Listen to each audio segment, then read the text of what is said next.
One fisherwoman, when she was going back to home, it started raining. She had completed selling her fish and she was in a hurry to go back home. But on the way, rain started and the rain did not stop. So she ran into a flower market. And she stayed there in the flower market for some time. But the rain was not stopping. So she thought, let me sleep in this flower market. And next day morning, let me wake up and let me go home. So she simply slept there in the flower market. Somewhere in the midnight, she suddenly woke up. She could not sleep properly because the smell of the flowers was irritating her. And she thought, what type of foul smell is there in this flower market? Everywhere it is completely flower smell. Very foul, dirty smell. I cannot bear this. I cannot sleep here.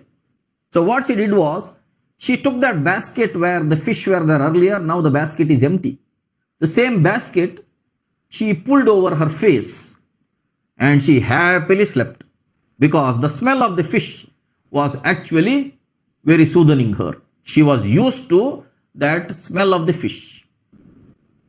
Now this fisherwoman was judging that flower smell is a foul smell, fish smell is a fragrance.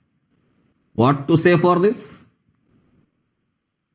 She came into such experience because in her memory, she had filled such experience only. Lifelong she was selling only fish. So she was used to the fish's foul smell as a fragrance. And she was never used to smelling flowers. And she decided that the flower smell is a foul smell. So how do you differentiate between a beggar and a saint? How do you differentiate between a meditation and a drug? There's a drastic difference there.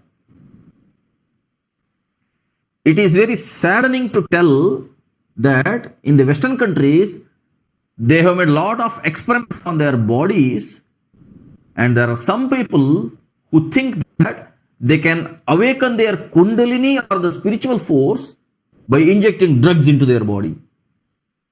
And they have gone up to the extent of taking all such risks of consuming drugs for the sake of having some spiritual experience. It is a highly dangerous thing. Nature made a body to be healthy. Instead, putting some toxic things into the body and thinking that they will get into a spiritual ecstasy is the utmost foolish thing. Meditation is a